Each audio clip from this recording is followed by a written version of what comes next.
अस्सलामुअलैकुम। Welcome to my channel दिलचस्प कहानियाँ। मोर अपडेट्स के लिए हमारे चैनल को सब्सक्राइब करें और नोटिफिकेशन आइकन प्रेस कर दें। तो चलिए कहानी शुरू करते हैं। मैंने उसकी जितनी मदद की थी उसके बाद मेरी किसी बात को रद्द करना उसके लिए मुमकिन भी नहीं था। अगर मैं उसकी मदद ना करता तो वो इक़्तिदार में ना आता, और वो भी इस बात को दिल से तस्लीम करता था कि ये सिर्फ मेरी जात थी जो उसे इक़्तिदार में लाने के बाइस बनी। उसने मादी में भी मुझे और मेरे दोस्तों को हर किस्म की मराद फराम की थी और मुझे यकीन था कि मुस्तकबिल में भी वो करता रहेगा, लेकिन इस बार मैं उसे इस्तेमाल करने जा रहा था। उसके इल्म में लाए बगैर के मेरे अज़ाइम क्या है। जनरल टेरेस फलस्तीनियों की हामियों में से था। यही वजह थी कि उसने अरब ममालिक के वज़राए खारजा की कॉन्फ्रेंस की मेज़बानी कबूल की थी। इम्कान ये था कि ये कॉन्फ्रेंस असेंबली हाल में मुनक्कद होगी और रैंडल हावर्ड की फरमाइश के मुताबिक शहज़ादा साइम को उस वक्त ठिकाने लगाना था जब वो कॉन्फ्रेंस में शरीक हो।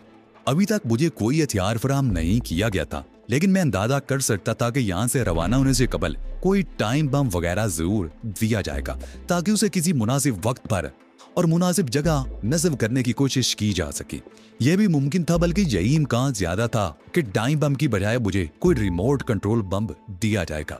टाइम बम के मुकाबले में रिमोट कंट्रोल ज्यादा मुअस्सर और यकीनी काम करता है। रात के 10 बजे के करीब मैं सोने के लिए लेटा और ऐन उसी वक्त लाइट चली गई। शायद जनरेटर में कोई खराबी पैदा हो गई थी। लाइट जाने की वजह से गहरी तारीकी छा गई। माहौल खासा पुरअसरार हो गया था। मूसलाधार बारिश 3 घंटे गुजर जाने के बावजूद पहले किसी रफ्तार से हो रही थी।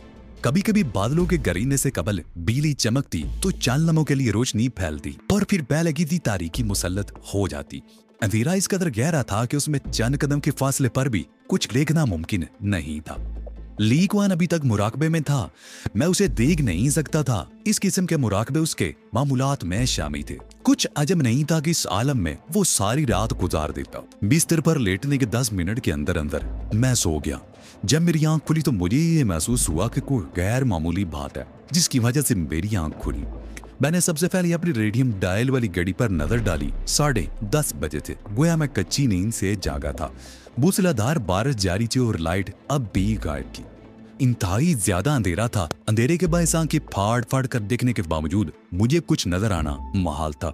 उसके बावजूद मैं कमरे में अपने और लीकवान के अलावा किसी और शख्स की मौजूदगी महसूस कर रहा था। वो जो कोई भी था खिड़की के नजदीक ही था। ये बात तो यकीनी थी कि वो खिड़की के रास्ते ही अंदर दाखिल हुआ है। दरवाजे तो सब के सब बंद थे। फिर अचानक की बिजली चमकी और वो मुझे नजर आ गया। उसका कद लीकवान के कद से भी छोटा था, जिसम अलबत्ता फरबई माइल था। उसने गहरे रंग का लिबास पहन रखा था जो पानी से शराबूर हो रहा था। इस कद काट का कोई शख्स मुझे अब तक जजीरे पर नजर नहीं आया था। मालूम नहीं वो कौन था और यहाँ क्यों आया था, जबकि रैंडल की तरफ से सख्त हदायत थी कि कोई कमरों से ना निकले। वो शख्स के दोनों हाथ खाली थे, इसलिए उसके बारे में नहीं कहा जा सकता था कि वो खतरनाक अज़ाइम लेकर यहाँ आया है। फिर आखिर इस तूफानी रात में यहाँ आने से उसका मकसद क्या है, मैं ये समझने से कासर था उसके लिए मुझे क्या करना था। लेकिन उसके अज़ाइम जल्दी सामने आ गए। बिजली चमकने से जो रोशनी हुई थी उस शख्स की भी रहनुमाई की थी और उसने मुझे देख लिया था। चुनाचे वो आहिस्ता आहिस्ता चलता मेरे पलंग की तरफ बढ़ रहा था। बेबे इस्सू हरकत लेटा उसके नजदीक आने का मुंतजिर था, मगर वो मुझसे कुछ फासले पर ही रुक गया। अली यार साहब, उसने सरगोशियाना अंदाज में आवाज दी। जनाब अली साहब, आप सो रहे हैं क्या? उसकी आवाज सुनकर मैंने कोई रद्दअमल जाहिर नहीं किया, क्योंकि मैं देखना चाहता था कि वो मुझे खामोश पाकर क्या करता है। मिस्टर अली यार खान, उसने 2 कदम आगे बढ़कर कहा, मैं आपकी मदद करने के लिए आया हूँ। यह बात तो जाहिर हो गई थी कि वो किसी बुरी नीयत से नहीं आया था। ताम ये तय होना बाकी था कि वो मेरी मदद क्या कर सकता है और मेरी मदद करने के लिए ये कौन सा वक्त है जो उसने मुंतखब किया है। कौन है, क्या बात है? मैंने इंदासी आवाज में बुड़बुड़ाया और उसकी तरफ करवट ली। ओह, आप उठ गए, वो खुशी से कपकपाती हुई आवाज में बोला और ऐन उसी वक्त लाइट आ गई। तेज रोशनी ने मेरी आंखें चका चौंध कर दी थी, मगर मैं उछलकर बैठ गया। कौन हो तुम? मैंने उसे घूरते हुए कहा। और यहाँ क्यों आए हो? मैं आपका दोस्त हूँ जनाब, और आपकी मदद करने के लिए आया हूँ। उसने अपने सर के बालों से पानी बिचोड़ते हुए कहा। पहले अपना हुलिया तो दुरुस्त करो, इतनी देर में मैं तुम्हारे लिए काफी बनाता हूँ, फिर मैं पूछूंगा कि तुम मेरी मदद क्या कर सकते हो। इतना वक्त नहीं है जनाब, बस आप मुख्तसरन मेरी बात सुन लीजिए। मैं मोशी हावर्ड का बागी हूँ। मैंने गहरी नजरों से उसे देखा और उसने ली कुआन की तरफ खौफजदा नजरों से देखा, जो बगैर दुनिया और माफिया से बेखबर था। हूँ तो तुम मुझे आवड़ के गद्दार हो, मैंने कहा, लेकिन मैं तो नहीं हूँ। मैं गद्दार नहीं, तुम्हारा मददगार हूँ और तुम्हारे पास इसलिए आया हूँ कि तुम्हारे अलावा मुझे उम्मीद की किरण कोई नजर नहीं आ रही थी।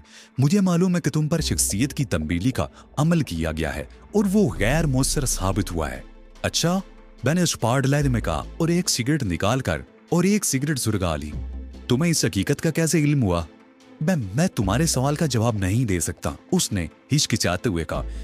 जिस शख्स के जरिए ये राज मुझे मालूम हुआ है उसने अपना नाम पोशीदा रखने को कहा है। खैर कोई बात नहीं, मैंने बदस्तूर बेतासर लहजे में कहा, लेकिन मुझे आवड़ को ये बात मालूम नहीं। नहीं, उसने जोर से अपने सर को मनफी में जुम्बश दी। वो इस बात से बेखबर है। ये तो बहुत अच्छी बात है, अब ये बताओ कि तुम मुझसे क्या चाहते हो? मुशियावर ने मुझे याम बेरी बर्दी के खिलाफ कैद कर रखा है। मैं उसकी कैद से निकलना चाहता हूँ, लेकिन मेरे अंदर इतनी हिम्मत नहीं कि ऐसी कोई कोशिश कर सकूं। उस शख्स की जबरदस्तियों की वजह से मुझसे मेरे बीवी बच्चे तक छूट गए हैं। उन्हें खत तो लिख सकता हूँ मगर वो भी नशर हो जाते हैं और मुझे ये इजाजत भी नहीं कि मैं उन्हें अपनी मौजूदा सूरत-ए-हाल से आगाह कर सकूं। आप मुझे अपने निजात दहिंदा महसूस हुए, इसलिए खतरा मोल लेकर आपके पास आया हूँ। बैठ जाओ, मैंने नर्म लहजे में कहा और वो अपने गीले कपड़ों समेत कुर्सी पर बैठ गया। मुझे तुमसे हमदर्दी है और मैं तुम्हारा शुक्रगुजार हूँ कि तुम इस तूफानी मौसम में यहाँ आए, लेकिन तुमने तो कहा था कि तुम मेरी मदद करने आए हो। सब जानते हैं कि आप यहूदियों के दुश्मन हैं। मैं खुद भी यहूदी हूँ, मगर मोशे हावर्ड के रवैये की वजह से यहूदियत से मुतनफ्फर हो गया हूँ। एक मैं ही नहीं, यहाँ हर शख्स उससे मुतनफ्फर है, लेकिन खौफ की वजह से कोई उसके खिलाफ जबान नहीं खोल सकता। वो किसी पर एतबार नहीं करता। उसका अंदाजा इस बात से कर लो कि तकरीबन हर मुकाम पर खुफिया माइक्रोफोन नस्ब है। कहीं भी की जाने वाली कोई भी बात खुद ब खुद रिकॉर्ड हो जाती है। तब तो तुमने बहुत बुरा किया, अब तक तो उसे मालूम हो गया होगा कि तुमने उससे गद्दारी की है। इस तूफान की आड़ लेकर मैंने जनरेटर में खराबी पैदा कर दी थी और उसके साथ ही गुफ्तगू सुने जाने वाले सिस्टम भी खराब कर दिए थे। खराबी तलाश करने और उसे दूर करने में 1-1.5 घंटा तो लग ही जाएगा। तुम तो खासे चालाक आदमी हो। मैंने उसे सताइशी नजरों से देखा। पूरा बंदोबस्त करने के बाद आए हो। मुझे बताओ मैं तुम्हारे लिए क्या कर सकता हूँ? फिलहाल तो आप खुद भी कैदी हैं, लेकिन खुशकिस्मत है कि आपको यहाँ से निकलने का मौका मिल रहा है। मैंने इस जजीरे के एक नक्शा तैयार किया है। उसने जेब में हाथ डालकर प्लास्टिक में लिपटा हुए कागज निकालकर बेली तरफ बढ़ाया। इसे देख लीजिए जनाब, ये नक्शा मैंने महज यादाश्त की मदद से तरतीब दिया है। जनरल टेरेस आपके दोस्त हैं। यहाँ से निकलने के बाद उनकी मदद से आप इस जजीरे पर रेड कर सकते हैं। मैंने उससे कागज ले लिया और उसे प्लास्टिक से बाहर निकालकर उसका जायजा लेने लगा। वो हाथ से बनाया हुआ नक्शा था जिसके मुताबिक ये जजीरा गोटेल से 80 मील जनूब मगरब में था। बहुत खूब, मैंने उसकी तरफ देखते हुए कहा, अब तुम बाथरूम में जाकर लिबास तब्दील कर लो, फिर तुमसे मजीद गुफ्तगू होगी। मैं अब वापस जाऊंगा जनाब। अगर किसी को मेरी अदम मौजूदगी का इल्म हो गया तो आज रात तुम यहीं क्याम करोगे। सुबह मैं तुम्हें मोशी आवड़ की खिदमत में पेश करूंगा। ये आप क्या कह रहे हैं जनाब? वो बुकलाकर कुर्सी से खड़ा होगा। क्या दुनिया में हमदर्दी करने वालों के साथ यही सलूक किया जाता है? बैठ जाओ, मैंने हाथ हिलाकर कहा। मैं तुम्हें मेहमान का दर्जा दे चुका हूँ और जिसे मैं मेहमान का दर्जा दे दूं वो मेरी मर्जी के बगैर हिल भी नहीं सकता। क्या आप मुझे मरवाने पर तुल गए हैं जनाब? अगर मोशे हावर्ड को बनक भी मिल गई तो मेरी जिंदगी का हर इम्कान खत्म हो जाएगा। मैंने बड़े गौर से उसे देखा। वो जिस्मानी काम करने का आदी मालूम होता था। शायद यही वजह थी कि उसके चेहरे पर बेपनाह घबराहट के तासरात थे। मैंने एक बार जो कह दिया कि तुम यहाँ से नहीं जाओगे, मैंने खुश्क लहजे में कहा, तुम्हारे हाथ का बना हुआ ये नक्शा तुम्हारे खिलाफ सबूत के तौर पर इस्तेमाल होगा। वह तो आपके पास बड़ी उम्मीदें लेकर आया था, उसने हाँफते हुए कहा, लेकिन आप तो मुझे ही मरवाए दे रहे हैं। मुझे अफसोस है मगर मैं जमीन पर इजराइल के एक भी गद्दार का वजूद बर्दाश्त नहीं कर सकता। अगर ये हरकत तुमने कहीं और की होती तो मैं तुम्हें बड़े हाथों से सजा देता, मगर यह चौंके बोचे आवड़ की अमलदारी है, इसलिए तुम्हारा फैसला भी वही करेंगे। मेरी बात सुनकर उसका चेहरा तारीक हो गया।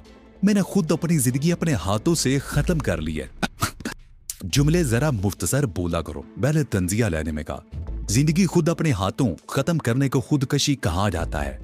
वो अचानक ही उठ खड़ा हुआ और कबल इसके कि मैं समझ पाता उसने पलटकर खिड़की की तरफ छलांग लगा दी। उसने बड़ी फुर्ती का मुजाहरा किया था। मैंने उसके पीछे जेस्ट लगा दी, लेकिन वहां बरसे हुए पानी, गरजते हुए बादलों और गहरी तारीकी के सिवा और था ही क्या। उस पुरइज़रार शख्स को अंधेरे की चादर ने निगल लिया था। उसने जितनी फुर्ती का मुजाहरा किया वो मेरे लिए हैरत अंगेज थी। फिर चंद में सोचता रहा और आखिरकार पलट कर काटे ही मैं वापिस आ गया। इन्हीं जन्म ने मुझे शराबूर करके रख दिया था, लिहाजा कपड़े तब्दील करना नागजीर हो गया था। जब मद्दे मुकाबिल को खुद से कमतर समझोगे तो ऐसे ही हालात से दो चार होना पड़ेगा, ली कुआन ने कहा। गुज़िश्ता कई घंटों के दौरान उसने पहली बार लब कुशाई की थी, मगर उसकी पोजीशन में फर्क नहीं पड़ा था। आंखें बदस्तूर बंद थी। बाहर बारिश हो रही है, मैंने झींप कर कहा, वरना वो इस तरह ना निकलने पाता। इसी को तरबियत की कमी कहते हैं बरखुरदार, ली कुआन ने कहा। वो दिन की रोशनी में भी तुम्हारे हाथ ना आता। क्यों? मैंने बेसाख्ता सवाल किया। इसलिए कि वो कीचड़ आलूद जमीन पर दौड़ने का माहिर था। तुम संभलते ही रह जाते और वो बचकर निकल जाता। तुम्हें कैसे मालूम हुआ? मैंने हैरत से कहा। क्या तुम उससे वाकिफ हो? नहीं, मैं उससे वाकिफ नहीं, लेकिन किसी के बारे में कुछ मालूम होने के लिए उससे वाकिफ होना कतई जरूरी नहीं होता। मैं सोच में पड़ गया। ली कुआन कह रहा था कि वो उससे वाकिफ नहीं। मैं ली कुआन की बात जुटला नहीं सकता था, अगरचे उसने उस शख्स को एक बार भी नहीं देखा था, लेकिन मैं ली कुआन की सलाहियतों से वाकिफ था। इस किस्म के अंदाजे लगाने के लिए वो किसी जरिए का मोहताज नहीं था। मालूम नहीं वो कौन शख्स था। मैं तो यही समझा था कि वो एक सुस्त पर काहिल आदमी है। मैंने तो उससे उसका नाम तक नहीं पूछा था। अगली सुबह बड़ी खुशगवार थी। बारिश तकरीबन रात भर होती रही थी, लेकिन सुबह होते होते ना सिर्फ थम गई थी बल्कि आसमान भी साफ हो गया था। रात भर की बारिश के बाद पूरा जजीरा निखरा निखरा सा लग रहा था और आसमान की रंगत कुछ ज्यादा ही नीली मालूम हो रही थी। जमीन पर अलबत्ता जगह जगह पानी जमा था और कीचड़ भी। मैं कॉन्फ्रेंस हॉल में मौजूद था और मेरे साथ नकीता भी थी। मुझे मेरी ख्वाहिश पर तलब किया गया था और ये पहला मौका था कि ली कुआन मेरे साथ नहीं था। मैं और नकीता कुर्सियों पर खामोश बैठे थे। नकीता आज भी तालीम के मेकअप में थी। कुछ देर बाद स्क्रीन रोशन हुई और मैं संभल कर बैठ गया। स्क्रीन पर रैंडल का मुस्कुराता हुआ चेहरा नमूदार हुआ था। खैरियत तो है अली? रैंडल ने कहा। मालूम होता है तुम अपनी मुहिम पर जाने के लिए कुछ ज्यादा ही मुज़दरिब हो। ये बात भी है मोशी आवड़, मगर इस वक्त मैंने आपसे मिलने की ख्वाहिश किसी और वजह से जाहिर की थी। ओहो, रैंडल संजीदा हो गया। क्या तुम्हें कोई मसला दरपेश है? मुझे खुशी है कि तुमने अपने किसी मसले के लिए मुझे याद किया। रात एक शख्स मेरे कॉटेज में घुस आया था जनाब, मैंने कहा, और रैंडल हैरत और इस्तेजाब की तस्वीर बन गया। रात तो बहुत शदीद तूफान था मिस्टर अली, और मेरी सख्त हदायत थी कि कोई शख्स बाहर ना निकले। वो शख्स बारिश में भीगा हुआ आया था और कॉटेज की अकबी खिड़की से अंदर घुसा था। उसने मुझे बड़ी अजीबो गरीब किस्म की बातें की थी मोशी आवड़। बसलन उसने कहा था कि मुल्क पर नजरियात की तब्दीली करके जो अमल किया गया है वो दर हकीकत नाकाम हो गया है। क्या? रैंडल खड़ा हो गया। अच्छा, कैसे मालूम हुआ कि तुम पर इस किस्म का कोई अमल किया गया है? उसका कहना था कि वो आपके मुलाजमीन में से है और चूंकि उसे बिलजबर यहाँ रोका गया है इसलिए ख्वाब से बगावत पर आमादा है और वो मुझसे मदद तलब कर रहा था। उसने मुझे इस जजीरे के महल्ले वकूअ से भी आगाह किया ताकि मैं यहाँ से निकलने के बाद जनरल टेरर की मदद से इस जजीरे पर हमला आवर हो सकूं। मालूम नहीं तुम क्या कह रहे हो? रैंडल ने उलझे हुए अंदाज में कहा। या कोई शख्स भी ऐसा नहीं जिससे उसकी मर्जी के खिलाफ कोई काम किया जा रहा हो। मैंने नकीता की तरफ देखा। उसने सारी लाकर रैंडल की बात की तायद की। वो शख्स कौन था और अब कहाँ है? रैंडल हावर्ड ने सवाल किया। वो तो उसी वक्त फरार होने में कामयाब हो गया था जनाब, मैंने कहा, और रैंडल हैरान रह गया। यकीन नहीं आता अली कि कोई शख्स तुम्हारी गिरफ्त से इस तरह भी निकल सकता है। मैं शर्मिंदा हूँ मोशी हावर्ड, मुझसे वाकई कोताही हुई, लेकिन मैंने माइक्रोफिल्म पर उसकी तस्वीरें उतार ली थी। मैंने जेब से लाइटर निकालते हुए कहा, तुमने देखा सिगरेट नोशी कितनी मुफीद चीज है? रैंडल ने खुश होकर कहा। फिर नकीता से मुखातिब हुआ, अली से लाइटर लेकर 4 नंबर में दे दो, मुझे फौरन रिजल्ट चाहिए। नकीता ने मुझे लाइटर ले लिया और कॉन्फ्रेंस हॉल के एक दरवाजे से बाहर निकल गई। उसकी वापसी में बमुश्किल 2 मिनट लगे होंगे। इसमें दूसरी फिल्म डाल दी गई है अली, नकीता ने लाइटर मुझे वापस करते हुए कहा। 10 मिनट के अंदर अंदर मालूम हो जाएगा कि वो शख्स कौन था, रैंडल ने कहा। लेकिन तुमने उसका नाम क्यों नहीं पूछा? मैंने उसकी जरूरत नहीं महसूस की थी मोशी हावर्ड, और फिर क्या जरूरी था कि वो मुझे असल नाम ही बताता? मैंने सोचा था कि सुबह इसका तोहफा आपकी खिदमत में पेश कर दूंगा। समझ में नहीं आता, रैंडल बुड़बुड़ाया। इस जजीरे पर बाहर से किसी शख्स की आमद भी नामुमकिन है। 10 मिनट के अंदर अंदर माइक्रोफिल्म से तस्वीर बनकर रैंडल तक पहुंचती। रैंडल ने तस्वीर उठाकर देखा और उसके चेहरे से शदीद उलझन जाहिर होने लगी। मैंने इस शख्स को कभी नहीं देखा मिस्टर अली, और अब यह मामला और भी ज्यादा वो इसरार हो गया है। मुझे इस पर ज़ाती तवज्जो देनी पड़ेगी, लेकिन जिस कदर तशवीशनाक बात है कि अब यहाँ से तुम्हारी रवानगी में मजीद ताखीर का खतरा मोल नहीं लिया जा सकता। मालूम नहीं यहाँ किस किस्म की साजिशें हो रही हैं। रैंडल की आवाज से परेशानी जाहिर हो रही थी। इससे खबर मैंने उसे परेशान होते नहीं देखा था। अब तुम कॉटेज में वापस नहीं जाओगे। मैं आज ही तुम्हारी रवानगी का बंदोबस्त कर रहा हूँ।